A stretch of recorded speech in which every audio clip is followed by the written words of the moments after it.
Kita ulang-ulangi beberapa Al-Quran Surah Al-17, Surah Al-Isra Kemudian tadi sampai ayat 35 kita mengajukan ayat 36 Surah Al-Isra Surah Al-17 ayat 36 A'udzubillahi minasyaitonir rajim A'udzubillahi minasyaitonir rajim Bismillahirrahmanirrahim Bismillahirrahmanirrahim Wa la taqfu ma laysa laka bihi ilmun Wa la taqfu ma laysa laka bihi ilmun Inna as-sam'a wal basara wal fu'ad Inna as-sam'a wal basara kullu ulaika kana anhu mas'ula kullu ulaika kana anhu mas'ula ولا تمشي في الأرض مرحا ولا تمشي في الأرض مرحا إنك لن تخرق الأرض إنك لن تخرق الأرض ولن تبلغ الجبال طولا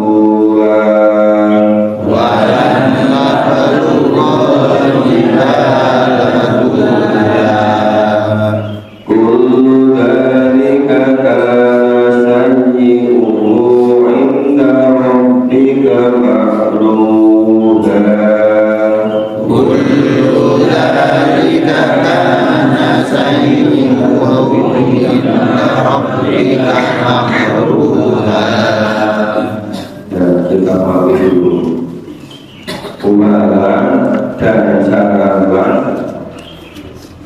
ini larangan dan sarawan tambuh malasak malai salaka biilmu kamu mengikuti apa-apa yang kamu tidak mempunyai pengetahuan tentang. Jadi kita beragama Islam ini oleh Allah dilarang tidak boleh mengikuti sesuatu yang kita tidak tahu ilmu. Ya ilmunya itu apa? Ilmunya dituntutkan oleh Allah dalam Al-Quran dan dalam Sunnah dalam hadis. Ini yang melarang kita untuk tidak mengikuti sesuatu kecuali ada tuntunannya di dalam Al-Quran dan hadis Sunnah. Makanya tidak boleh di dalam Islam itu sudah mengikuti, tapi mengikutinya harus dengan ilmu. Mengikutinya harus ada tuntunannya. Jadi kalau Bapak itu tidak berkata sendiri, itu sulit percaya. Kenapa sulit percaya? Karena sudah terlanjur tertanam pada sebagai umat Islam. Orang Islam itu tidak perlu memahami Al-Quran secara langsung, tapi cukup mengikut-ikut saja. Kepada Allah melarang seperti ini. Bala aku malaisa bihi ilmu.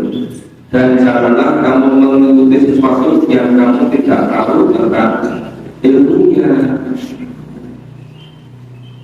Inna sam'a wal basara wal fu'ad, sesungguhnya pendengaran, penglihatan dan hati, fu'ad Itu kecerdasan hati muka, sama itu abijah fuka hati. Jadi ini ada pendengaran, ada penglihatan, ada rasa, ada ya, pemikiran, pemahaman. Itu kita tidak boleh menggunakan seluruhnya yang ada pada kita, baik pendengaran, penglihatan dan hati. Itu termasuk pikiran. Kullu masing-masing dari pendengaran, penglihatan, hati. Ulana jika akan mas'ulah akan dimintai pertanggungjawaban. Kullu masing-masing manusia yang memiliki pendengaran, penglihatan, hati itu akan dimintai pertanggungjawaban. Jadi besok dia akan memperjuangkan kenapa ikuti ini, kenapa ikuti itu. Nah, kalau ikuti dari nggak ada punya kami, tapi itu nggak ada untuk berlomba.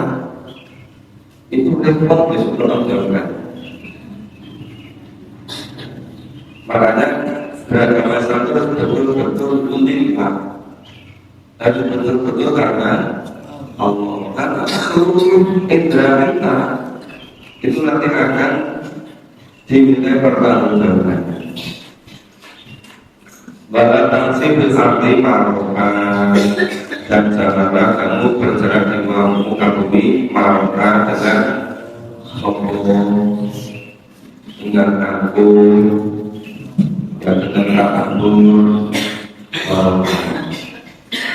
Innaka lantah rekor amru, sesungguhnya kamu sekali-kali tidak dapat menembus bumi. Ya kalau tidak wayang dia jelas menurun surga.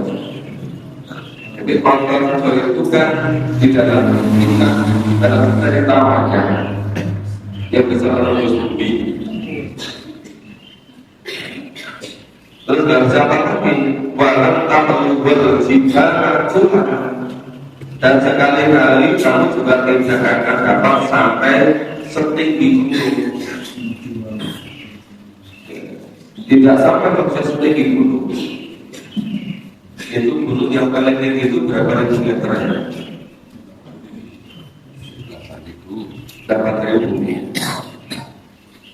Orang kan bisa mencapai ketinggian 8.000. Kalau yang paling pendek gunung Ketur.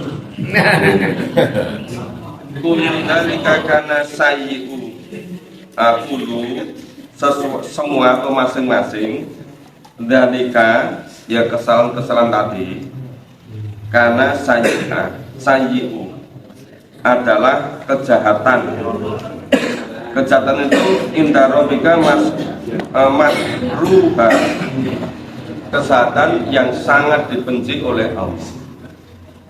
Jadi kalau tadi berbuat sesuatu yang tidak ada dasarnya itu dianggap sebagai kejahatan. Tapi kejahatannya itu yang makruha, yang amat dibenci. Kejahatan yang amat dibenci oleh Allah. Nah, makanya tidak ringan loh orang yang beragama itu sekedar ikut-ikut itu ternyata itu amat dibenci oleh Allah. Jadi bukan sekedar kejahatan, tapi kejahatan yang sangat buruk yang dibenci oleh Allah. Orang kalau sudah dibenci oleh Allah tidak bisa tidak bisa lari kemanapun kan, tidak bisa minta pertolongan kepada siapapun kan. Sepertinya di khusus masih terang.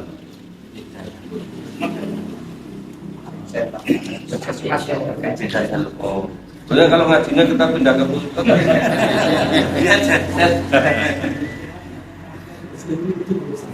Ya sudah. Jadi Kita baru memahami 3 ayat 36, 37, 38. Ayatnya pendek, ringkas, tetapi isinya luar biasa. Luar biasa dalam pengertian karena umat Islam ini semakin kesini, semakin jauh jaraknya dengan Nabi, itu semakin tidak mau berpegang teguh pada Quran dan Sunnah, tapi lebih senang ngikuti yang lain-lain. Padahal itu dilarang dan tidak boleh sama sekali. Kita ngikuti sesuatu yang tidak ada tuntunannya. Nah, karena pendengar dan nanti semuanya dipertanggungjawabkan. Dan itu merupakan kejahatan yang sangat buruk dan kejahatan yang dibenci oleh Allah. Kenapa ini kejahatan yang sangat buruk dan dibenci oleh Allah? Ini kebanyakan menjurusnya itu menjurus kepada kemusyrikan. Jadi bukan sekedar kekufuran, tapi justru malah kepada kemusyrikan. Padahal kemusyrikan itu sama sekali tidak boleh. Itu betul-betul dilarang oleh Allah. Konsekuensi dari orang yang meninggal dalam keadaan masih musyrik itu didoakan pun tidak boleh. Matinya dalam keadaan kemusyrikan. Kalau didoakan aja tidak boleh. Bagian nasibnya di akhir.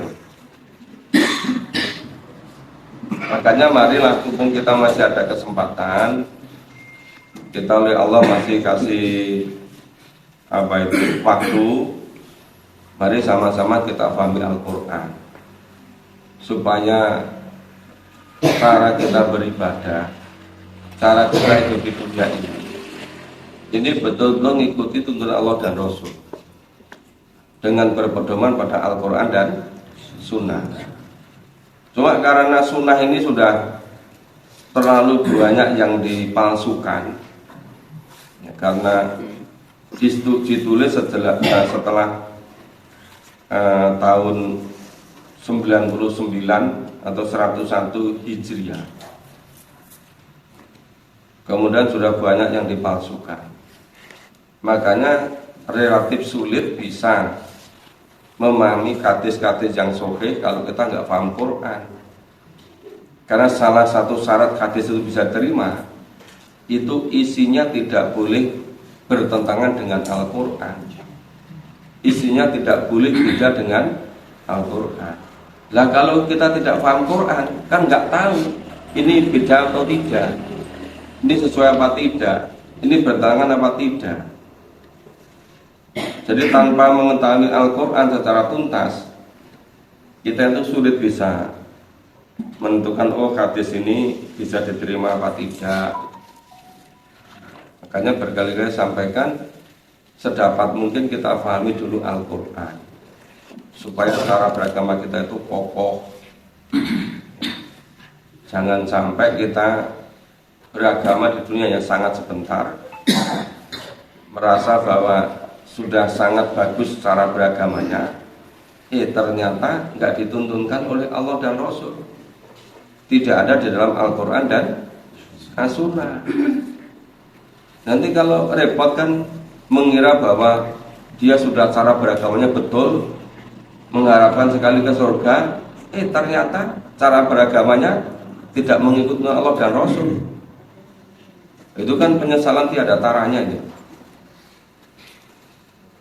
Orang sudah terlanjur siap-siap dapat karunia anugerah yang luar biasa, ternyata tidak memenuhi syarat untuk mendapatkan fadilah tadi, dapat karunia. Mungkin karena ini enggak itu kelihatan dan suaranya tidak bisa itu terdengar.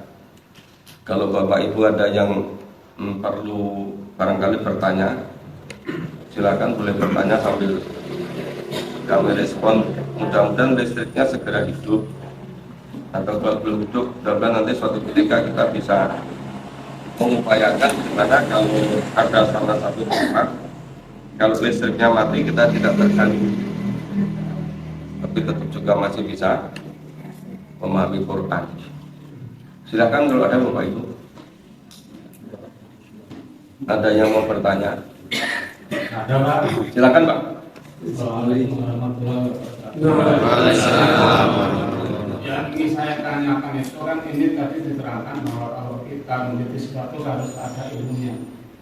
Kemudian yang saya tanyakan itu yang terjadi kebiasaan pada umat Islam. Dan misalnya tahlilan itu ada tuntunannya enggak? Nah gitu aja Pak. Assalamualaikum warahmatullahi wabarakatuh. Waalaikumsalam. Kalau kita memahami Quran secara keseluruhan, setelah selesai, misal diulang-ulang kita baru ngerti, ada enggak itu dalam tuntunannya? Kalau tidak ada, ya enggak boleh diikuti. Saya pernah memperoleh penjelasan kepada teman, yaitu si Kiai Dr. Haji Sumedi. Beliau itu betul-betul menekuni. Di kalangan Nahdliyin itu dulu, itu katanya ada kitab yang menyebutkan bahwa orang yang meninggal itu 3 hari pertama itu kembali ke rumah.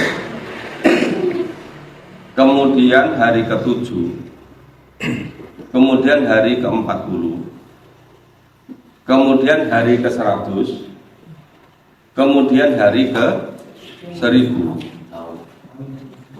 Nah, ternyata ketika dilacak, bukan hanya tidak ada hadisnya, bukunya itu pun tidak ada. Jadi ternyata itu hanya tulisan di sebelah buku, bilang gitu. Ternyata bukunya pun tidak ada. Nah, maka sebenarnya dulu tahun, kalau nggak keliru tahun 1900 berapa gitu, itu sudah ada Batul Masail yang mengatakan itu nggak ada tuntunannya. Karena ketika dilacak memang nggak ketemu. Jadi kalau namanya kalimat tahlil la ilaha illallah, itu betul-betul itu kalimat thayyibah. Itu kalimat yang luar biasa, dahsyatnya, hebatnya. Karena itu menyatakan keesaan Allah, ketauhidan. Tiada Tuhan selain Allah. Bahkan siapa yang menjelang adanya bisa mengucapkan itu dakhulul jannah itu. Nah, persoalannya menjadi persoalan yang serius ketika ada kepercayaan. Ya, roh orang yang meninggal itu hari pertama pulang, hari kedua pulang, hari ketiga pulang, hari ke-7 pulang. Itu yang tidak ada di dalam Al-Quran dan tidak ada dalam hadis. Padahal sesuatu yang gaib itu selama tidak diinformasi dalam Al-Quran dan hadis, itu dipastikan itu enggak sesuai dengan yang Allah dan Rasul, tidak boleh diyakini. Jadi persoalannya bukan kalimat thayyibah la ilaha illallah, bukan itu. Persoalannya ada keyakinan bahwa hari pertama itu pulang, hari kedua pulang, hari ketiga pulang, hari ke-7 pulang, hari ke-40 pulang, hari ke-100 pulang, hari ke-1000 pulang. Padahal menurut informasi dari Al-Quran, itu begitu dia itu sudah ada, itu sudah ganti alam. Ganti alamnya itu bukan seperti alam dunia ini, sudah ganti di alam kubur, sudah ganti di alam barzakh. Jadi sudah repot sibuk mempertanggungjawabkan perbuatannya. Bahkan ada hadis yang meriwayatkan ya kan? Itu siksa kubur yang ringan itu dirasakan oleh ruhnya. Itu seakan-akan anggota tubuh yang paling bawah itu dihimpit, dicepit oleh bumi, ketemu anggota tubuh yang paling atas. Anggota tubuh yang paling kanan dihimpit oleh bumi, ketemu anggota tubuh yang paling kiri. Lah kok kober-kobernya lungo gitu loh. Jadi dari mana gitu loh? Nyambari. Jadi itu bisa jadi sebetulnya itu bukan dari Quran, bukan dari hadis. Bisa jadi itu keyakinan-keyakinan yang dimasukkan pada Islam dari luar ajaran Quran dan Sunnah. Bisa jadi. Sebetulnya bisa juga kita meminta kepada Pak Kiai Dr. Haji Sumedi untuk menjelaskan yang di kajian hari Minggu malam, biar dikisahkan semua itu, termasuk itu orang-orang yang kafir, orang musyrik, orang munafik, orang murtad, itu yang habitat a'maluhum. Nah, karena sekarang itu kan nggak begitu jelas bedanya. Yang Islamnya itu berpegang pada Quran sama yang tidak dianggap sama saja. Dan hampir setiap saat ketika di WA untuk pengajian memahami Quran, jawabannya itu selalu bersamaan dengan pengajian di tempat tetangga. Itu tadi seperti itu. Itu tidak pernah ada habisnya. Jadi sampai menggunakan waktu memahami Quran itu nggak punya waktu. Sudah tertanam pada seluruh kesadaran orang Islam ini. Kalau itu jauh lebih penting daripada memahami Quran. Itu biasanya pakai intimidasi. Ini biasanya apa? Itu luar biasa baik. Salah satunya itu begini. Kalau tidak mengikuti tradisi di situ, itu nanti akan dikucilkan. Tidak boleh bernapas di situ. Anggap yang membuat udara ini mereka, bukan Allah. Dan yang tidak boleh menginjak bumi di situ, menganggap itu bumi milik mereka. Baru semuanya ini menurut Quran. Ya dari langit bumi semuanya milik Allah itu. Kalau sampai bisa mengatakan nanti kalau nggak ngikuti tradisi itu, padahal jelas-jelas nggak ditemukan aturan dalam Quran maupun Sunnah mengatakan engkau nek mati dan mlebu kuburan dewi. Iya kan? Lo anehnya orang yang sudah memahami Quran digitukan ya takut itu. Padahal orang lain soalnya wal yaksha ilallah, takutnya hanya kepada Allah. Lo berarti imannya kemana? Iya kan? Dan itu kenapa kok merata itu?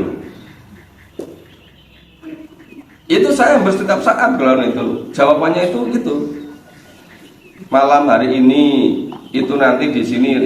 Saya dulu itu sampai sering mengatakan kepada mahasiswa, katakan begini, mahasiswa yang di lingkungan kampus itu sudah saling komunikasi sama dengan yang lain. Di daerah mana dekat kos-kosan yang kira-kira akan segera ada yang meninggal, segera akan meninggal, saling tukar informasi. Kalau daerah itu sudah masing-masing informasi, oh di sini akan segera ada yang meninggal, sudah mulai tenang. Oh berarti besok selama 7 hari udah nggak perlu, tidak perlu apa itu, ya nggak perlu ada anggaran. Nanti cukup datang ke situ.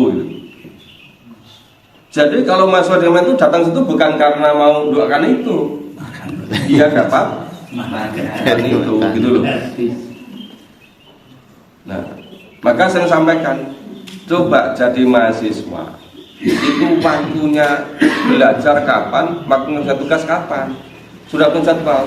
malam hari ini nanti di sana, ini udah habis 7 hari ganti ke sana. Tiap malam begitu. Kelihatannya untung secara materi, tapi akademiknya nggak karuan itu. Sampai nggak sempat belajar ngerjakan tugas. Kalau pada umumnya sampai nggak ada waktu memahami Quran, selalu bersamaan. Sekarang itu hanya snack kok, Prof, nggak makan.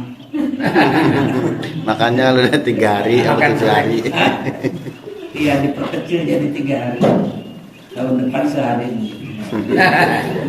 Itu ditunjukkan sodako Pak ngendikan ibu. Hah? Ditunjukkan sebagai sodako ngendikan ibu. Jadi gini loh, hidup di dunia ini sangat sebentar dan penantu selama-lamanya. Jangan main-main dengan kemurnian ketaatan kepada Allah. Nanti betul-betul menyesal luar biasa, dan siapapun tidak pernah bisa ikut bertanggung jawab. Yang bersalah hanya diri sendiri loh. Iya kan? Tadi yang intimidasi, yang ngancam-ngancam nanti tidak boleh bernapas udara daerah situ, itu aja mereka lebih lagi, lebih repot lagi. Mungkin saya besok di akhirat itu. Makanya kalau saya itu gini, udahlah kita itu tidak usah ngurus yang gitu-gitu. Kita pahami aja Quran dan nanti kepada kita. Yang ada kita tunaikan sesuatu, yang tidak ada ya sudah nggak usah kita lakukan. Kan dengan sendiri akan selamatkan dengan cara begitu. Ya. Jadi sederhana saja. Yang Allah pastikan 100% itu Al-Quran. Al-Quran kita selesaikan dulu. Tapi betul-betul paham loh ya.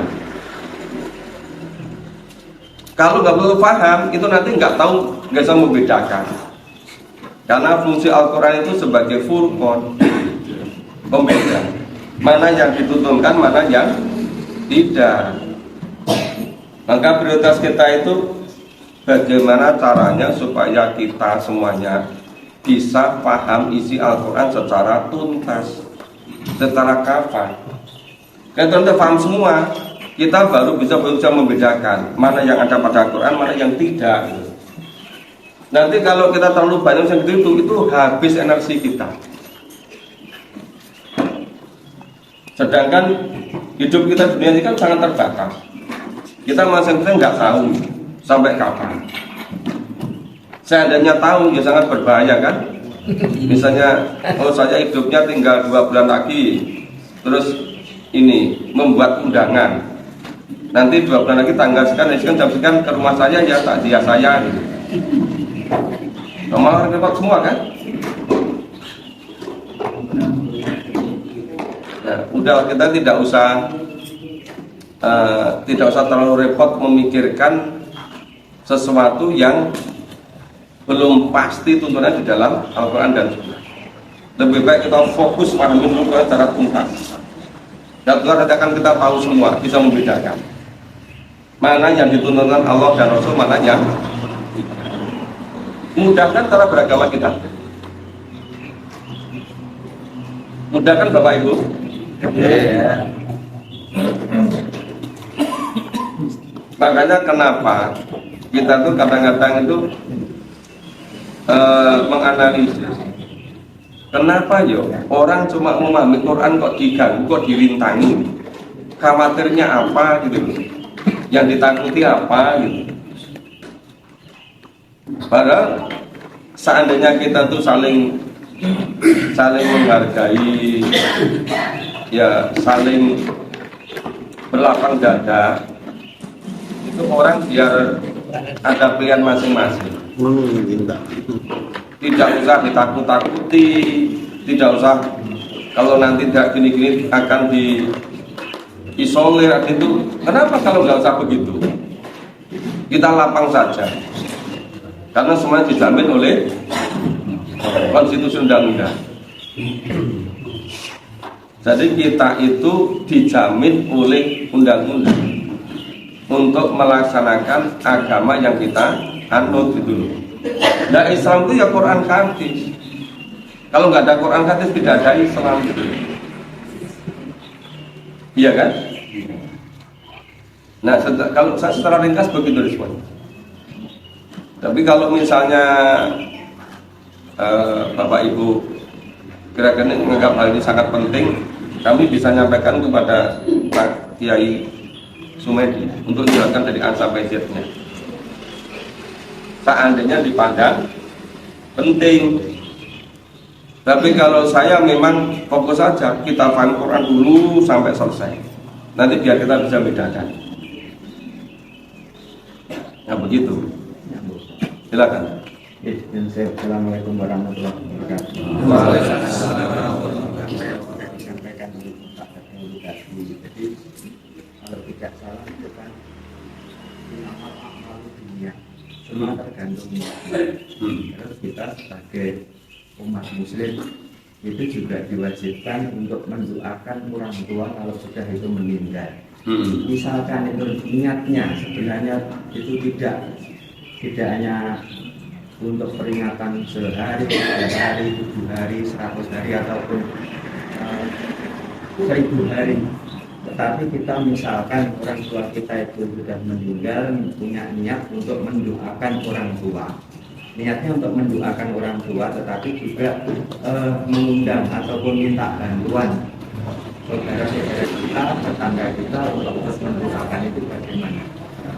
Ya tadi kan persoalan itu punya keyakinan hari pertama rohnya pulang, hari kedua rohnya pulang, hari ketiga rohnya pulang, sampai hari ke-7 rohnya pulang, hari ke-40 rohnya pulang. Seakan-akan kebutuhan di alam sana itu masih seperti kebutuhan dalam dunia ini, disediakan makanan ini itu. Lah kalau mendoakannya itu setiap setelah sholat silakan, setiap saat silakan. Ya mau mendoakan sendiri, mau ngajak saudara doa bersama silakan. Nggak ada masalah apa-apa.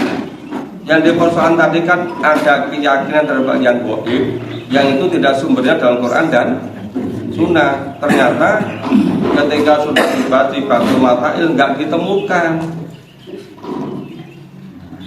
Nah, nggak ditemukan, nggak jelas sumbernya. Padahal kalau kita ngambil sesuatu yang tidak jelas, nggak ada turunan di Quran di Sunnah, kita tidak boleh, gitu. Iya kan? Ya kalau mendoakan pada orang tua, bapak ibu, saudara kita yang tua, anak kita yang sudah dipanggil Allah itu kapan saja, di mana saja, silahkan. Mau mendoakan sendiri atau ngajak keluarga suami istri, silahkan. Tapi jangan dikait-kaitkan ini ruhnya pulang. Ruhnya itu sudah punya urusan sendiri menurut tuntunan Quran dan Sunnah gitu. Kok dari mana kok bisa keyakinan ruhnya pulang gitu? Iya kan? Itu Pak di situ. Kalau sudah kesana katanya. Gimana? Katanya itu kesana. Iya kan, baru muncul kasana atau sayyi'ah itu selama tidak ada tuntunannya juga kan nggak bisa kasana, apalagi yang gaib.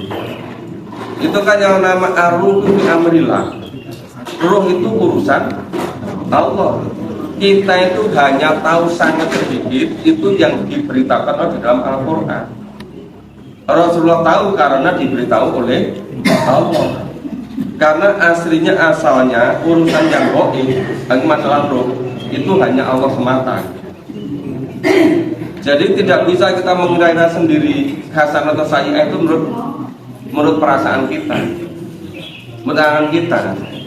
Dengan asosiasi bahwa hidup di alam yang lain itu seperti di dunia ini, padahal sudah ganti alam.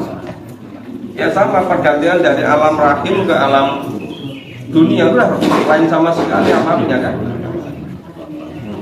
Gitu. Tadi masih ada yang nyambung atau udah cukup? Ya. Kita beragama itu jadi sulit, beragama jadi ruwet, jadi kompleks gara-gara tidak begitu berpegang teguh pada Quran. tergantung pada sunnah. Sebenarnya kan la fadla baina Arabiyyin wa Ajamiyyin. Itu kan inna akramakum indallahi atqakum itu loh. Kenapa kok yang yang diunggulkan kok bukan menurut Quran dan Sunnah, tapi seperti yang itu by design yang dipercaya oleh ilmuwan-ilmuwan tertentu supaya cara beragama Islam itu tidak begitu, jadi tidak murni, jadi keruh gitu. Yang pendapat berbeda itu biasanya di-endorse gitu, didukung, jadi bikin suasana itu lebih kacau gitu. Makanya beragama ini sangat mudah, sangat simpel, sangat sederhana. Kita coba berusaha semaksimal mungkin. Kita beragama itu hanya karena Allah dan Rasul. Yang ada di Quran Sunnah kita amalkan, yang tidak ya sudah tidak. Orang mau mengunggulkan durian apa itu urusan mereka. Kita bahasa ikut-ikut itu. Toh itu tidak ditentukan dalam Al-Quran dan As-Sunnah. Nah sekarang kan itu lebih banyak lagi misalnya Islam dikaitkan dengan wisata, ya, wisata religi untuk menopang pendapatan APBN, APBD, macam-macam itu kan. Maka banyak yang orang Islam itu kerjanya yang memang untuk mengendorse mengatur itu, ya, membuat berbagai macam program seakan-akan pengajian itu cukup ziarah dari satu tempat ke tempat lain, namanya ziarah atau wisata religi gitu. Dan terus memahami Qurannya kapan, sampai ngerti Quran kapan gitu. Coba Bapak Ibu pikirkan misalnya ya, sudah purna tugas, sudah purna kerja, usia sudah 58, sudah 60, 63, 65, 67, 70, belum ada kemampuan untuk memahami Quran. Masih kerjanya setiap seminggu berapa kali itu ya, wisata religi. Terus seperti itu. Yang seharusnya digunakan untuk itu bisa untuk memahami Quran dengan waktunya, biayanya bisa untuk zakat, infak, sedekah, bisa untuk habis untuk itu, Pak. Terus itu sebenarnya cara hidup ala apa? Tapi hampir merata gitu, ya kan? Di mana-mana kabar kecelakaan apa, wisata religi ke sana-sana. Hampir nggak ada kan kecelakaan apa? Oh ini dari memahami Quran ya ke sana ini tuh. Karena itu jarang terjadi. Jadi yang dikembangkan itu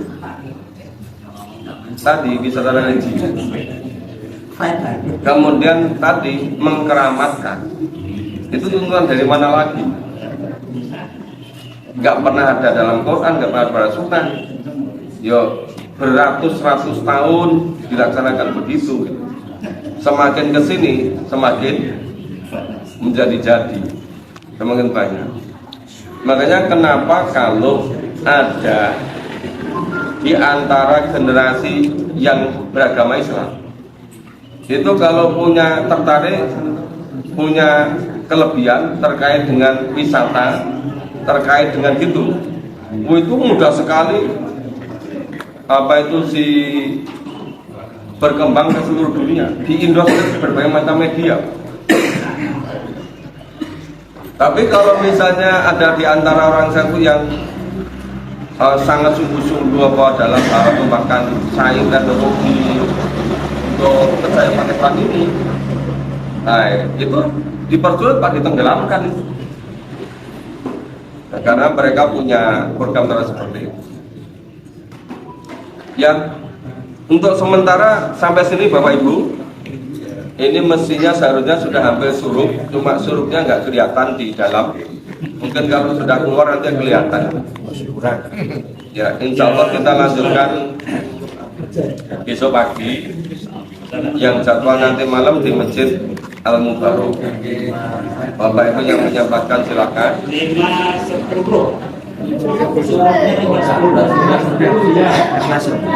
Iya kan? Ji, sampun. Terima kasih. Kita akhiri bersama dengan baca hamdalah dan doa rahmat.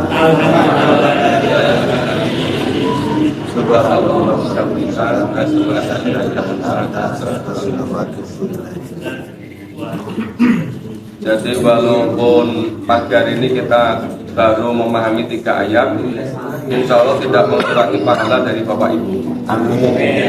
Terima kasih. Assalamualaikum warahmatullahi wabarakatuh.